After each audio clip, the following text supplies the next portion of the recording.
Mbak,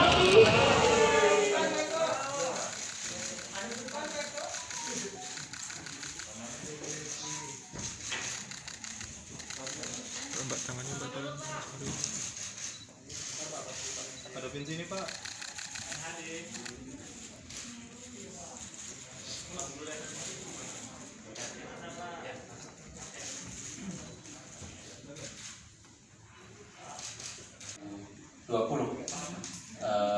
Terkait dengan adanya penangkapan terhadap tersangka yang selama ini telah menjadi DPO dari KPK. Hadir pada sore hari ini pimpinan KPK Pak Nurul Gufron dan Pak Deputi Penindakan Pak Karyoto. Nanti akan disampaikan poin-poinnya oleh pimpinan terkait dengan beberapa hal kegiatan dimaksud. Kemudian yang kedua, nanti kami persilahkan pada rekan-rekan untuk memberikan pertanyaan. Bukan berarti kami akan membatasi, tetapi kami bagi dua, gitu ya. Dan HS. Sejak ditetapkan DPO, penyidik KPK dengan dibantu pihak Polri terus melakukan pemburuan secara aktif melalui pencarian terhadap para DPO, antara lain dengan melakukan penggeledahan rumah di berbagai tempat, baik di Jakarta maupun di Jawa Timur. Pada tanggal 1 Juni 2020 hari Senin kemarin, sekitar pukul 18, tim penyidik KPK mendapat informasi dari masyarakat mengenai keberadaan dua tersangka tersebut yang berstatus DPO tersebut. Selanjutnya, berdasarkan informasi tersebut, tim KPK bergerak ke Jalan Simpruk, Golf 17, nomor 1, Grogol Selatan, Kebayoran Lama, yang digunakan sebagai tempat persembunyian NHD dan RHI. Selanjutnya, dengan dilengkapi surat perintah penangkapan dan penggeledahan pada sekitar jam 21.30, penyidik KPK mendatangi rumah tersebut untuk melakukan penggeledahan. Awalnya, tim penyidik KPK bersifat persuasif dengan mengetuk pagar rumah, namun tidak dihiraukan. Kemudian penyidik KPK dengan didampingi ketua RW setempat dan juga pengurus RT setempat melakukan upaya paksa dengan membongkar kunci pintu pagar gerbang dan pintu rumah tersebut.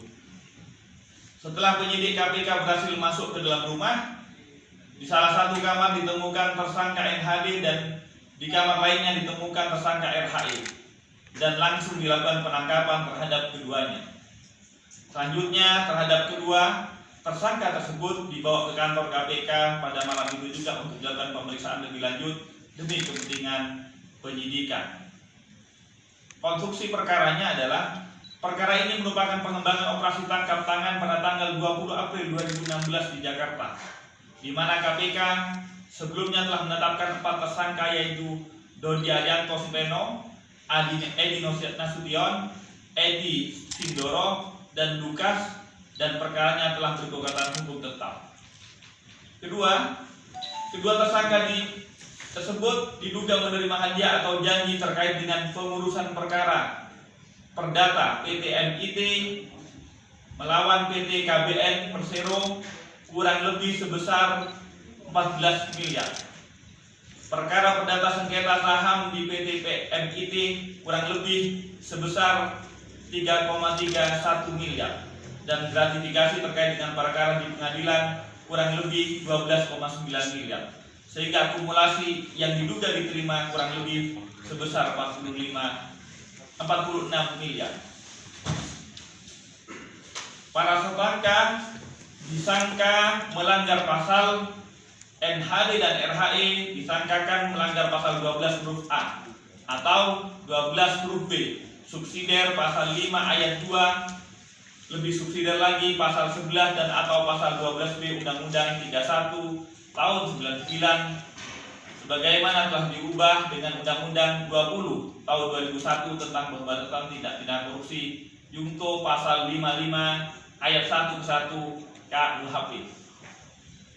Penangkapan dua orang tersebut menegaskan bahwa koordinasi KPK bersama Polri untuk melakukan pencarian penangkapan para DPO KPK tersebut akan terus dilakukan, termasuk kepada DPO atas nama HS yang diduga selaku pemberi suap dan atau gratifikasi dalam kasus ini masih dalam proses pencarian.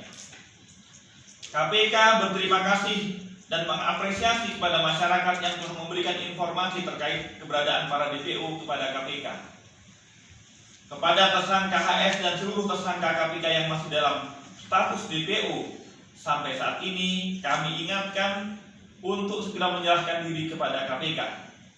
KPK juga membuka akses penerimaan informasi bagi masyarakat yang mengetahui keberadaan para DPO KPK untuk melaporkan kepada kantor kepolisian terdekat atau menginformasikan kepada KPK melalui call center 198 atau nomor telepon 021 255 78 300. Peran serta masyarakat dalam pemberantasan korupsi sangat penting bagi KPK. Sekian yang dapat kami sampaikan.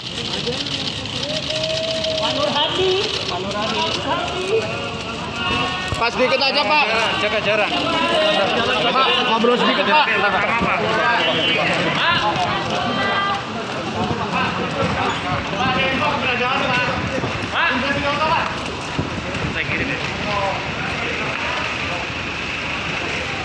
Jangan lupa subscribe ya.